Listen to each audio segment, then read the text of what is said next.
The council chamber had not been this quiet in centuries.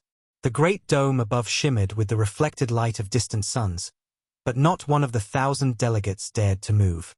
The word they had all feared had just been spoken aloud: Earth. No one had spoken that name in living memory. Some called it a myth, a graveyard world, a cursed blue sphere left to rot after humanity's disappearance. Yet now, an automated beacon had begun transmitting again, its signal weak but unmistakably human. It had come from Sol System, from the planet no one dared to approach since the Great Silence.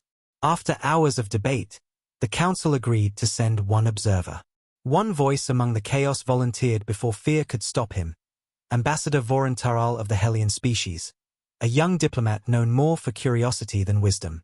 He did not know then that his name would be remembered forever. His ship, the Seraphis, launched from the orbital docks of Alara, a silver needle slicing through the cold of deep space.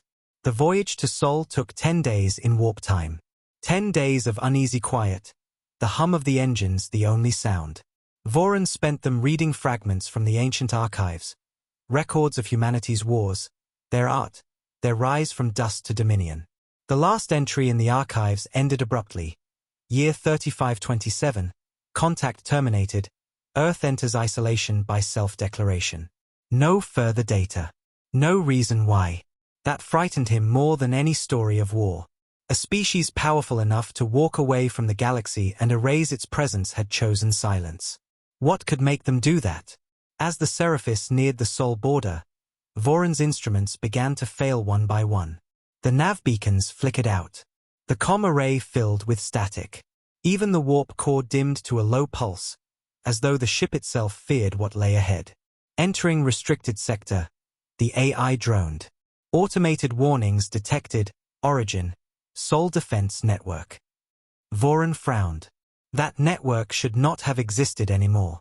Yet across his display appeared a single line of text, Old Terran English glowing in green: do not enter. The world is asleep. He hesitated only a moment before whispering, override. The stars stretched into lines, and the ship fell into the pull of Sol. When the distortion cleared, the system unfolded before him. 1 star, 8 planets, and the third shining like a jewel of blue and white. For a long time, he forgot to breathe. Earth. It was beautiful. Too beautiful. No wasteland, no ruined husk. Clouds swirled in slow, peaceful patterns. The continents glowed with the green of forests and the gold of cities buried under vines. It looked alive. Atmospheric readings? He asked quietly. The AI hesitated before answering. Stable. Oxygen levels optimal. Population readings? Inconclusive. Inconclusive. No sentient signatures, no life signs, yet no decay. The words chilled him. A planet could not live without life, yet Earth defied every rule. As he descended, the silence grew thicker, pressing against the hull like a living thing. Static crawled through his earpiece, the AI struggling to maintain connection. Communications interference, unknown origin. Lightning flickered across the upper atmosphere, but there was no storm. The clouds parted to reveal a vast continent, and there, by instinct rather than design, he guided the ship toward a shimmering shape on the horizon. A city of white towers surrounded by lakes of crystal blue. Geneva, according to the maps, though the records said it had been destroyed centuries ago. The towers were half covered in greenery, yet they still glowed faintly from within. Energy signatures pulsed like slow heartbeats. The air shimmered with faint blue motes that rose and fell, as if the planet itself were breathing. The surface appears active, the AI said softly. Recommend retreat. Voron shook his head. No. I need to see. He brought the ship down gently on the outskirts of the city, landing beside what looked like an old causeway. The moment the engines powered down, every sound ceased. No wind, no birds, no movement. Only silence. Even his own breathing sounded foreign in his ears. He stepped out of the airlock and felt the air wash over him. Warm, clean, and heavy with the scent of rain. The ground beneath his boots was smooth, the stone uncracked, the streets clear of debris. Yet there were no signs of life. No footprints. No decay. It was as if the city had been frozen in time the moment its people vanished. He walked slowly between the tall glass towers, their reflections stretching endlessly upward. Lights flickered faintly behind the windows, though there were no power sources to feed them. Machines lined the streets, maintenance drones, service bots, transit vehicles, all motionless, yet pristine. He approached one and brushed a hand across its surface. It was warm. Suddenly the drone's optics flared blue, scanning him from head to toe. He stumbled back, heart pounding, but the drone simply spoke in an ancient human dialect. Calm and almost kind, visitor detected. You should not be here. The voice faded, and the drone shut down again, lifeless. Voron turned in a slow circle, panic rising. Who maintains this place? He whispered. No answer. He walked deeper into the city, past old plazas and gardens overgrown with wildflowers, their petals glowing faintly in the dusk. The sound of running water echoed somewhere ahead, the first sound not his own. He followed it to a fountain surrounded by statues of human figures, scientists, explorers, dreamers. The water flowed crystal clear, reflecting the sky above. For a moment, he saw his own face in the reflection, and behind him, another. He spun around. Nothing. The plaza was empty. But the air, it shifted, as though someone had been there a heartbeat ago. Is someone here? He called out, his voice echoing through the open square. From the far end of the street came soft footsteps, faint and measured. Voron froze, his pulse hammering in his throat. A figure emerged from the shadows, a human shape, tall, draped in a white cloak that shimmered with light. The face was obscured, the body translucent, like a projection made of mist and energy. It stopped a few meters away and simply looked at him. Voron tried to speak, but the words caught in his throat. I am Ambassador Voron Taral, he managed finally, sent by the Galactic Council. I come in peace. The figure tilted its head slightly, as if listening to something far away.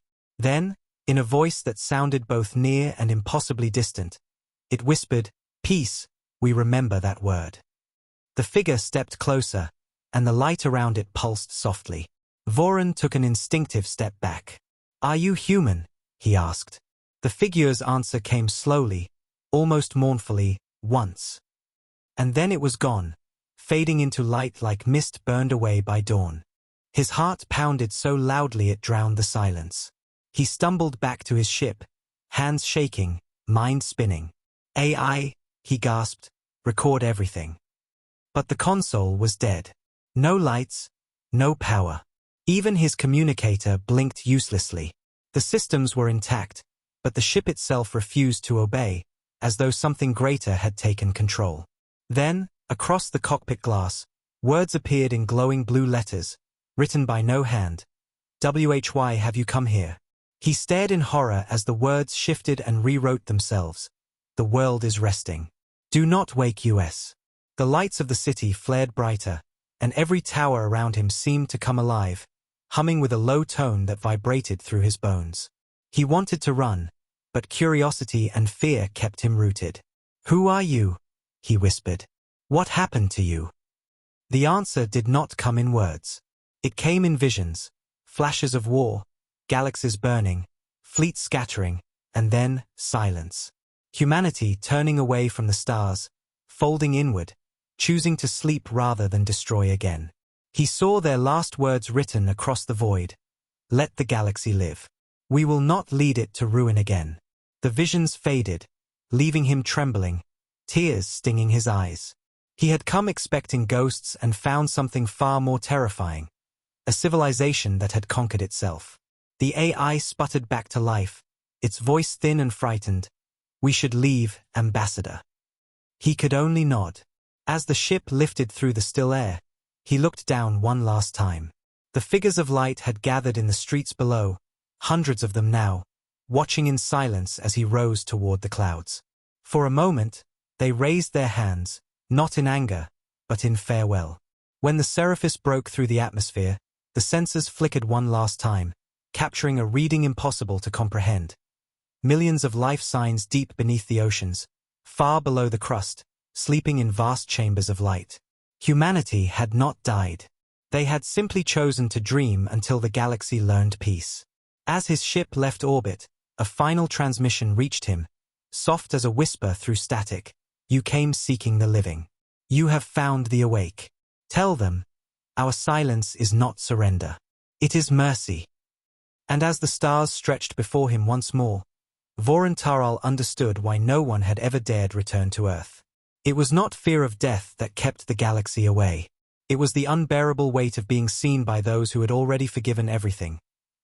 The air inside the ancient elevator was thick and heavy, filled with the faint hum of power that had somehow survived the passing of centuries. Voron stood there, motionless, his breath shallow as the machine descended deep beneath the city, the walls around him glowing softly with light that pulsed like a heartbeat. He could feel it beneath his skin, a rhythm too steady, too alive for something mechanical. His hands trembled as he whispered to himself, "This world is not dead," and the elevator answered, in a calm, gentle tone that was unmistakably human, "Of course it isn't." His heart lurched, he turned in panic, but there was no one there, just the voice, warm and distant, echoing through the walls. "Do not fear, traveler, you were expected." The words froze him. Expected? By whom? The elevator slowed, and the doors opened with a soft hiss, revealing a vast chamber stretching far beyond sight. Pillars of glass and metal rose like trees, and between them flowed rivers of light, energy streams that twisted and intertwined like living veins. It was beautiful and terrifying all at once.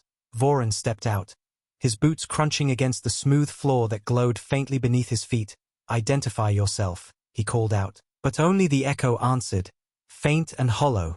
Then he saw them, rows upon rows of transparent pods embedded into the walls, each one holding a human, peaceful, silent, their faces calm as if sleeping. There were thousands, maybe millions, suspended in the soft glow of the light, and all around them, machines moved slowly, tending to them like caretakers of a dream.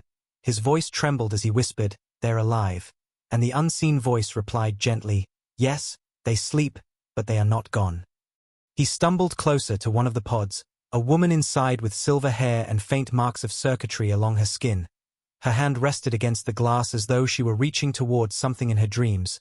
He pressed his palm to the surface, and it felt warm, not like metal, but like the touch of living flesh. His throat tightened. "What is this place?" he whispered, and the answer came from everywhere at once, "The Archive of Sol, the last sanctuary of our kind, where we rest until the stars learn peace." The words filled him with awe and dread. He looked around, eyes wide. "You mean humanity did this to themselves?" The voice seemed to sigh, a sound both mechanical and heartbreakingly human. "We chose to sleep, because the galaxy could not stop killing itself. We gave it centuries to heal. But now, your arrival means it has not." Voron's knees nearly gave way, his heart pounding as the weight of those words settled into him. "I was sent to understand why you vanished," he said. "The Council believed you destroyed yourselves."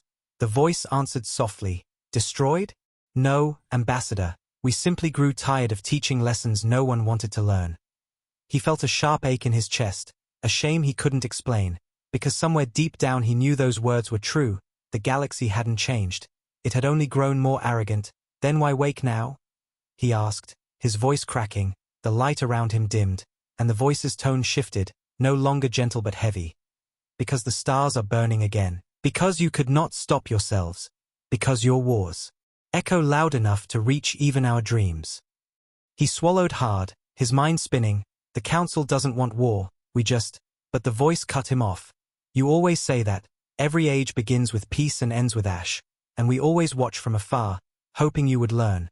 But every empire, every council, every species finds a new way to destroy, and when there is nothing left to rule, you all whisper our name again.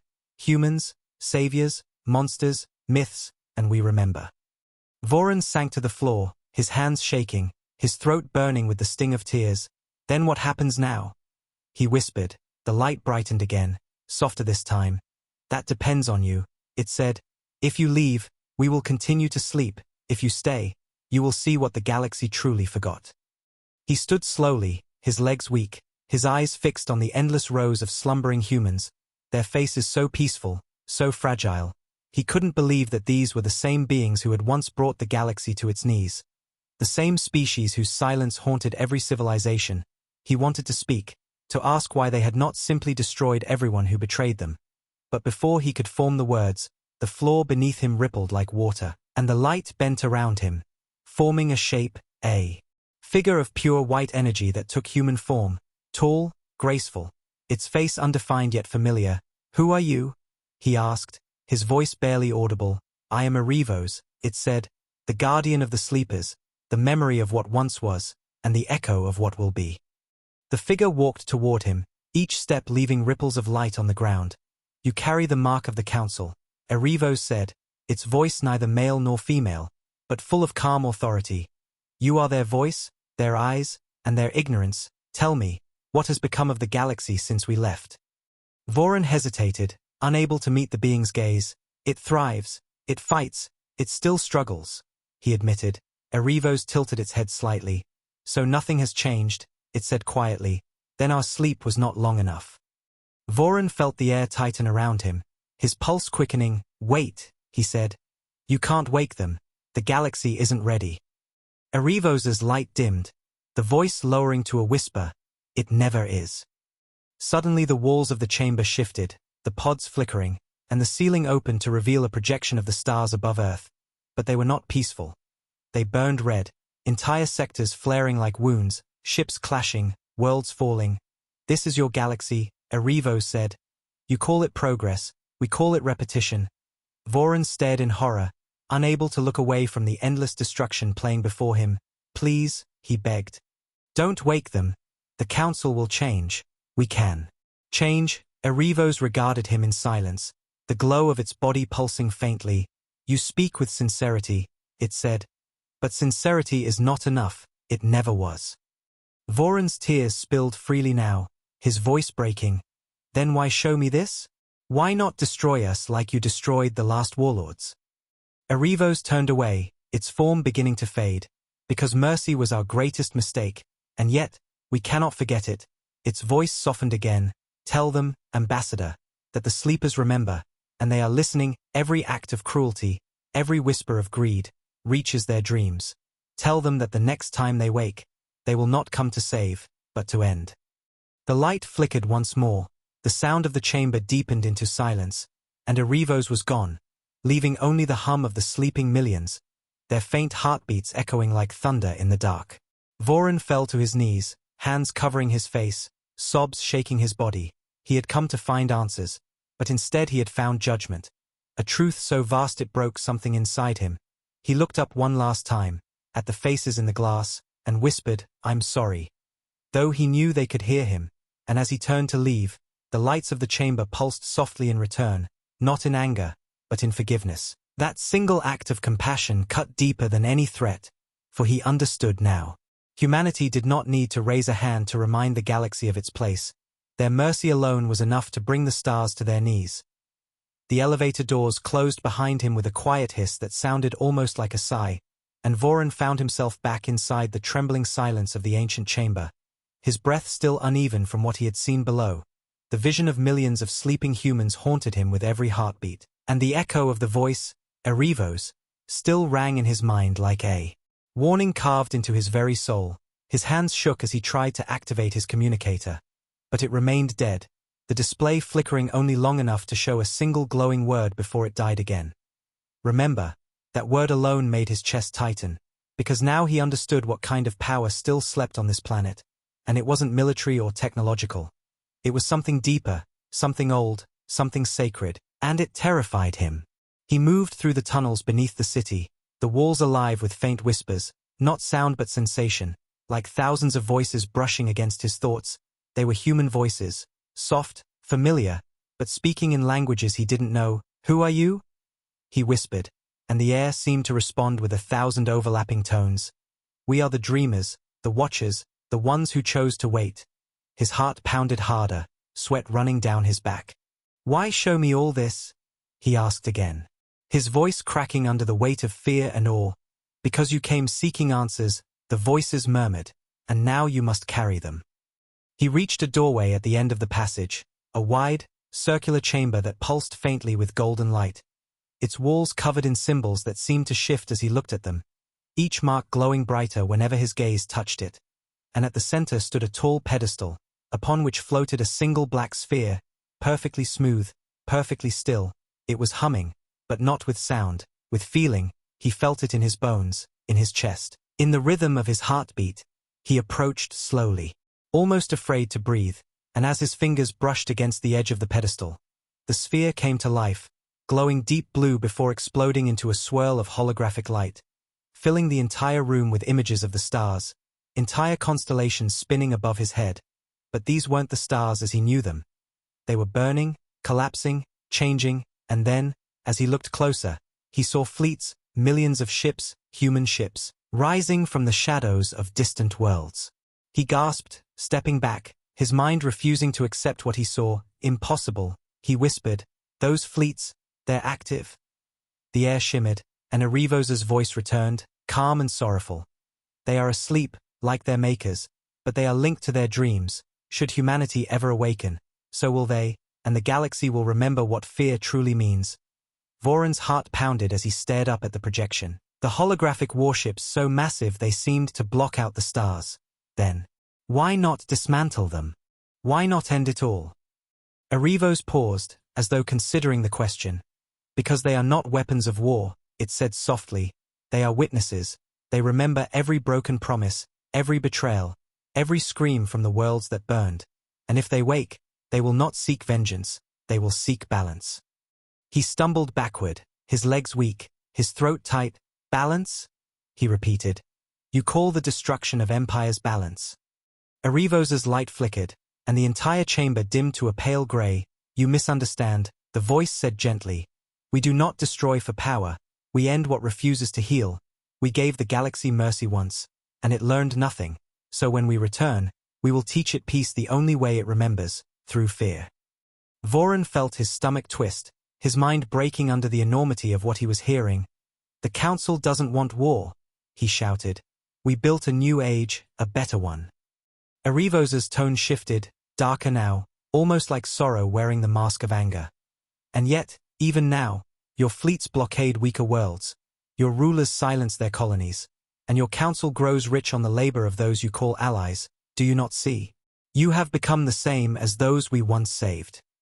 The truth hit him like a blow, and he fell to his knees, his breath ragged, because he knew Arivos was right. He had seen it.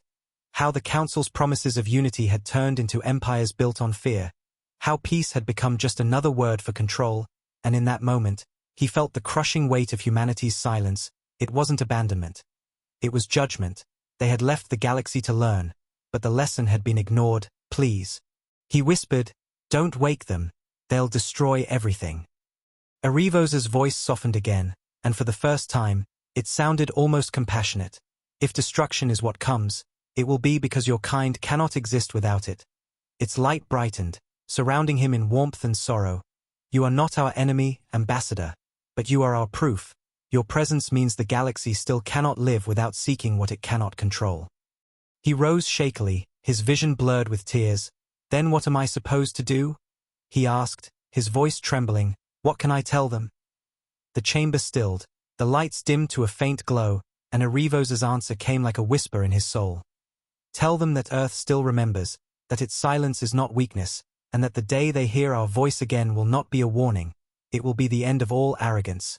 He wanted to respond, to beg, to reason, but before he could, the sphere pulsed once more and shattered into streams of light, rushing past him, through the walls, up into the surface above, and the hum of the planet deepened, a low, resonant sound that shook the ground beneath his feet.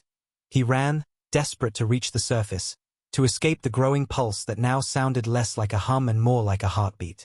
As he emerged from the tunnels, the light outside had changed, the sky no longer blue but glowing faintly gold, and the air itself felt charged, alive, as though the world had begun to breathe after centuries of stillness. The towers of the city shimmered with energy, the rivers of light flowing through them faster now, brighter, and for a moment he saw shapes forming within them. Faces, human faces, watching him through the glass and water, not angry, not afraid, just sad, their eyes glowing. Faintly as if they were seeing through him, his voice cracked as he whispered, I didn't mean to wake you. The faces did not answer, but the silence around him deepened. the same silence that had once filled the galaxy before the First Terran War, the kind that came not from emptiness but from expectation, and in that moment, he knew, it was too late to stop what had already begun. He stumbled back toward his ship, every step heavy with dread, the sound of his heartbeat merging with the deep thrum beneath the earth, and as he looked up one last time, he saw the faint outlines of human warships in the clouds, ghostly images, transparent, their hulls glowing faintly with blue fire, waiting, and the wind carried a whisper that no translation device could capture. But he understood it perfectly, we are watching. He collapsed to his knees, tears streaming down his face, and in that silence, the truth cut deeper than any blade. Humanity's absence had never been a retreat. It had been a test, and now, the galaxy had failed it. The storm above the city had turned gold, not from lightning or rain but from light rising through the clouds, the kind of light that did not come from the sun but from something ancient waking beneath the earth. Voron could feel it vibrating through his bones, every heartbeat sinking. With the pulse of the planet, he stumbled toward his ship, his legs weak, his mind spinning, and the moment his hand touched the hull, the metal beneath his palm came alive, glowing faintly as though the ship itself had begun to breathe. "No," he whispered, his voice shaking, "please not now."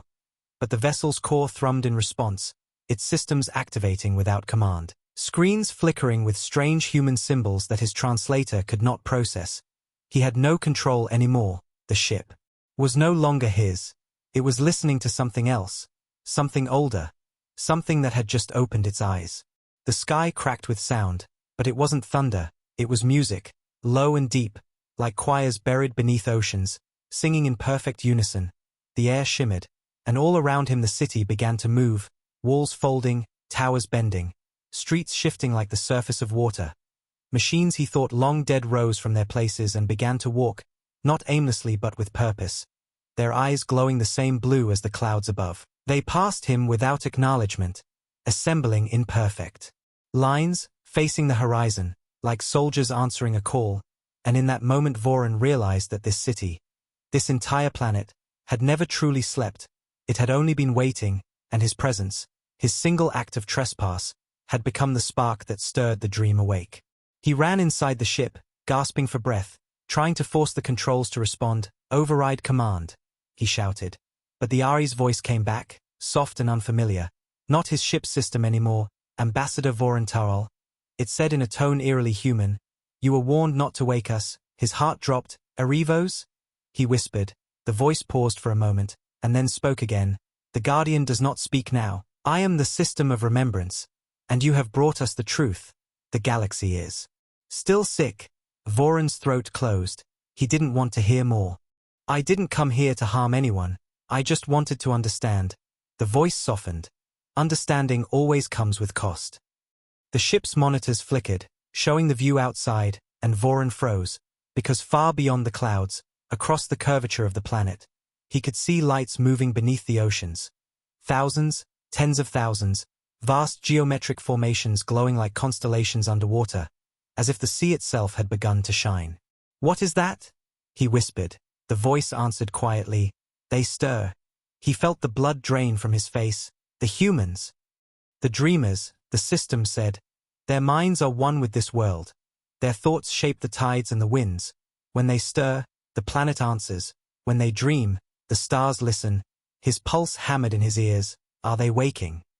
The answer came slowly, almost like a confession. "Not fully, not yet.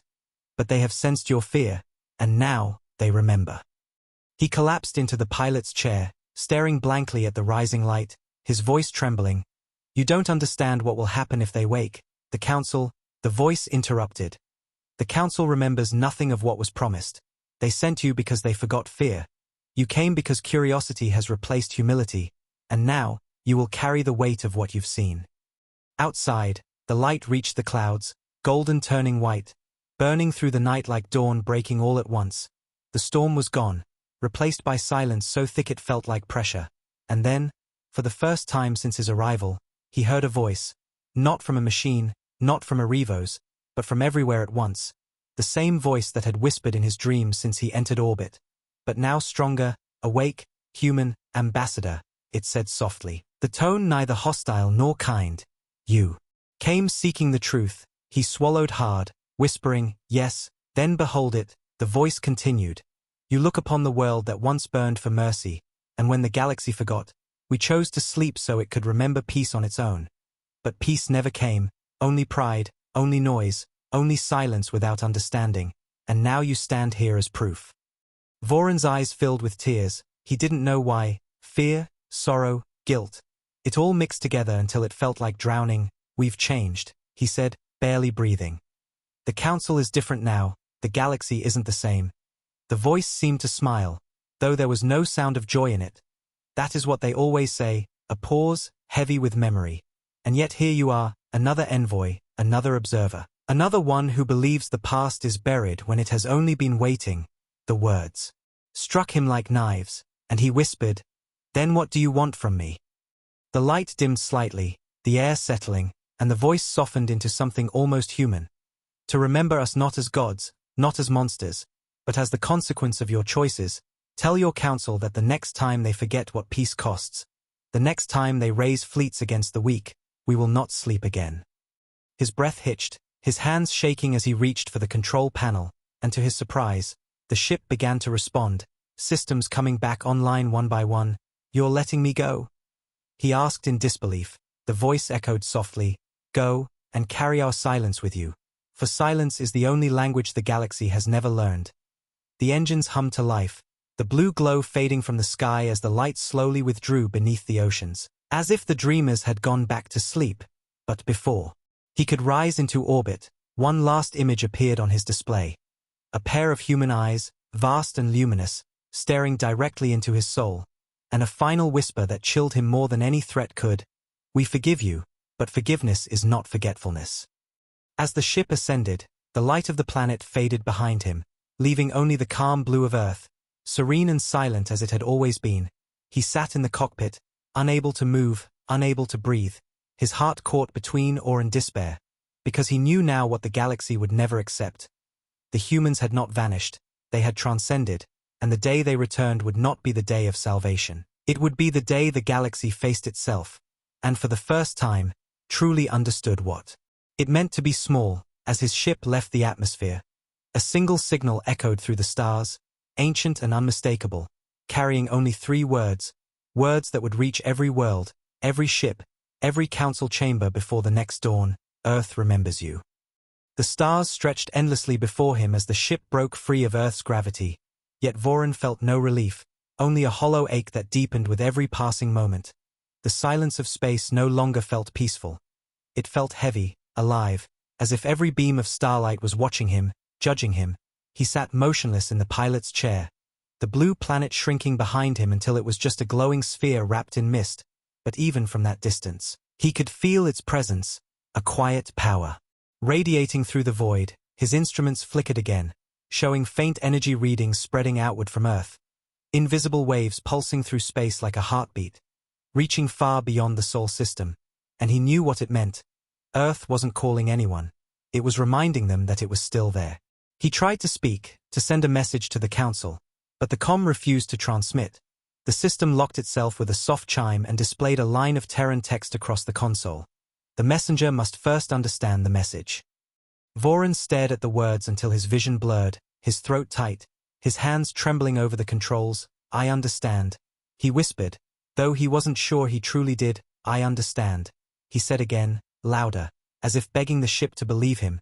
The words on the screen faded, replaced by a soft, human voice that came from nowhere and everywhere at once. "Do you?" it asked gently, and for a moment he thought he heard the faint echo of a heartbeat behind it. "You saw our sleepers, our warnings, our mercy, yet still you think understanding is something you can claim by saying it aloud." He leaned forward, his voice breaking. "Then teach me. Tell me what to do." The voice fell silent for a long time, the ship drifting quietly through the emptiness, before it finally spoke again. "To understand us, you must understand why we left." The stars around him dimmed, the darkness folding inward until the cockpit vanished, and suddenly he was standing in the middle of a vast projection. An ocean of light and memory stretching in every direction. He saw humanity's rise, cities that glowed brighter than suns, fleets so vast they blotted out the stars, and worlds united under one banner. But then came the wars, the endless wars, billions lost, the skies burning, empires collapsing.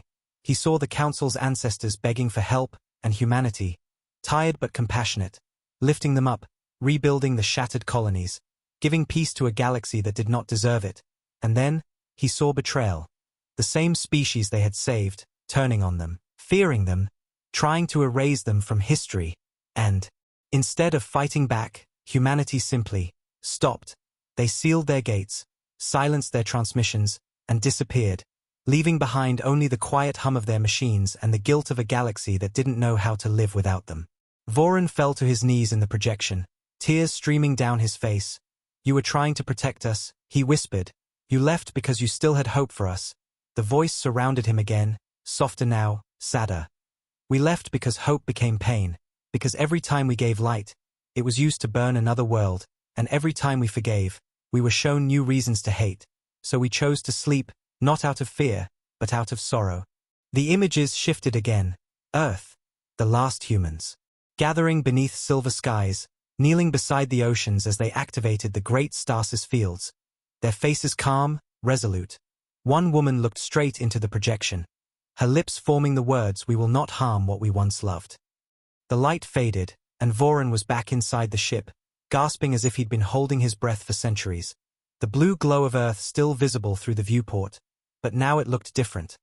Less like a planet and more like a living soul, ancient and patient. He wiped his face and whispered, "You could have destroyed us all, and yet you didn't." The voice replied, quiet and distant, "Destruction is easy, remembrance is hard. That is why we chose silence." He nodded slowly, gripping the edge of the console. "I'll tell them, I'll make them understand." There was a pause, then the voice said, "Will they listen?" His heart sank, because he didn't have an answer. "I'll make them," he said finally. But even as the words left his mouth, he felt how small they were compared to the truth he carried. As the ship accelerated beyond Mars, his senses picked up movement behind him, and he turned, his blood running cold. Something massive was rising from Earth's orbit, half hidden by the planet's shadow, enormous structures of metal and light. Their surfaces carved with runes and insignias long thought extinct, human warships, black and silent, emerging like ghosts, their formation perfect, their motion synchronized, but they didn't move to attack. They simply aligned themselves in orbit.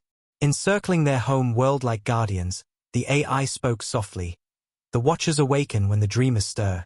He stared in awe, whispering, "They're protecting the planet. Protecting the galaxy," the AI corrected, "from itself." Voran watched as the ships settled into their ancient positions, then vanished into cloak, disappearing completely from sight. Yet he could still feel them, like a heartbeat under the skin of space. "They're still out there," he said to himself. "They never left." The Ari's tone softened. "No, Ambassador, they never do." And as his ship entered jump range, the console flickered again with one final message from the Terran network. "The next time you speak of us, remember this: you are alive. Because we still believe you can be better." He sat in silence, his eyes burning, his chest aching with the weight of everything he'd seen. He had been sent to study a legend, but what he found was faith. Faith so vast it had outlived time itself. As the stars bent around his ship and the jump drive engaged, he whispered to the darkness, "I'll make them remember, I swear it."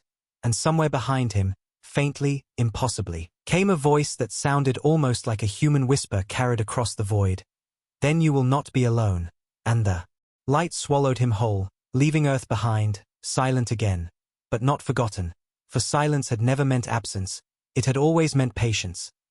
The council chamber was darker than usual when Voran's ship arrived, the air thick with unease, the delegates shifting restlessly in their seats as the vast doors opened and the ambassador stepped inside, pale, trembling, his eyes hollow from sleepless nights. The high speaker rose, her voice echoing through the hall. "Ambassador Voran Taral, you were sent to observe and report. What have you seen on Earth?" For a moment, he didn't answer. He simply stood there, his gaze distant, as if the silence of that blue planet had followed him home. When he finally spoke, his voice was quiet, cracked, almost human in its fragility. "You don't want to know." Murmurs rippled through the crowd. The speaker frowned. "We demand the truth." He looked up slowly, his hands trembling. "The truth?" he whispered. "The truth is that we were never the masters of this galaxy. We were the children they left behind." A hush fell across the chamber, the delegates frozen, waiting, and then Voron told them everything, his words spilling out like a confession. The sleeping humans, the glowing oceans, the living cities, the voice of Arivos, the fleets beneath the waves, and the final message, Earth remembers you. As he spoke, the lights of the chamber flickered, faint static bleeding through the air, and one of the council's monitors lit up without command, showing the blue sphere of Earth turning slowly in the void. What is that? Someone whispered. It's not from our network, another said. But Voron already knew, his heart sinking, his voice barely a breath. They're listening. The high speaker turned toward him, fear breaking through her composure. Ambassador, you claim the humans are alive, that they still possess their fleets, that they are watching us. This is impossible. Voron shook his head. Impossible is their language, he said softly. You sent me to find peace, but I found judgment wrapped in mercy. He stepped closer to the dais, his eyes glistening. You think their silence is safety, but it's not, it's warning. They could have erased us, all of us. But they didn't, they forgave us, and that forgiveness will haunt this galaxy forever. The chamber erupted in chaos, voices overlapping, delegates shouting for evidence, demanding verification. But as they argued, the screens around them flickered again, and this time every display showed the same image. A symbol none had seen in centuries, a circle divided by two lines, glowing white against black, the mark of the Terran Union. The voice that followed was soft, almost mournful, and yet it silenced the room instantly. You sent one of your own to look upon us, it said, calm and clear, and he saw what you were not meant to forget. The high speaker's lips trembled. Who speaks? The voice ignored her. We are the consequence of your choices, the proof of what you call progress, and the reminder of what you tried to bury. You call yourselves united, but unity built on fear is not peace. It is delay, and delays always end. Voron sank to his knees as the sound filled the hall, not loud but vast, as if the stars themselves were speaking. The delegates clutched their chests, many in tears, others shaking their heads in denial. What do you want from us? The speaker cried, the voice softened. We want nothing, it said. We have already given everything. Our blood, our silence, our mercy, and still, you come to measure us, to name us, to cage the idea of us as if it were yours to hold. So now we remind you of what you once promised, that the stars would belong to all, not the few, that life would not be ruled by the loudest, but guided by the wise. Keep your promise, or we will wake. The transmission ended, but the symbol remained, pulsing faintly like a heartbeat, and then faded, leaving behind only silence. No one moved, no one dared to breathe, until finally, the speaker looked at Voron and whispered, Do you believe they will return? He met her eyes, his voice trembling. They never left. She stared at him, unable to speak, and he continued softly, They're everywhere, their satellites, their codes, their memories buried in our machines. They've been watching us this entire time, waiting for the moment when we prove we've learned, or the moment when we prove we never will. That night, the Council declared a state of silence across the galaxy. No transmissions, no fleets sent to Sol, no expeditions near human space. They called it precaution, but in truth it was fear, the kind that seeps into the bones and stays there. Worlds that had mocked the legends of Earth began to whisper prayers to the blue star, and the ones who had once ruled through war began to speak of peace, not because they wanted to, but because they had no choice. For every telescope that turned toward Earth saw the same thing, a faint shimmer across the oceans, a pulse like breathing, slow and steady, as though the planet itself was alive. Years passed, and the story of Ambassador Voron became a quiet legend, forbidden in the archives but told in whispers in every academy, every council room, every ship that dared cross the dark. He spent his last years alone, looking up at the stars, writing the same words over and over in his journal, They forgave us. When he died, they buried him under the skylight of the council hall, and the night of his funeral, every screen in the galaxy flickered once more, showing Earth just as he had seen it, glowing in silence, serene, eternal, and a message appeared beneath it, in human script, clear and unmistakable. Peace is not your gift. It is your test. The galaxy never spoke of war again, not out of morality, but out of memory, and whenever a young commander, centuries later, would ask why no one ever dared to attack the quiet blue world at the heart of Sol, the elders would always answer the same. Because when the council heard what the humans had become, they realized something the rest of us never did. The silence of Earth is not absence, it is warning, and the moment it ends, the stars will tremble once more.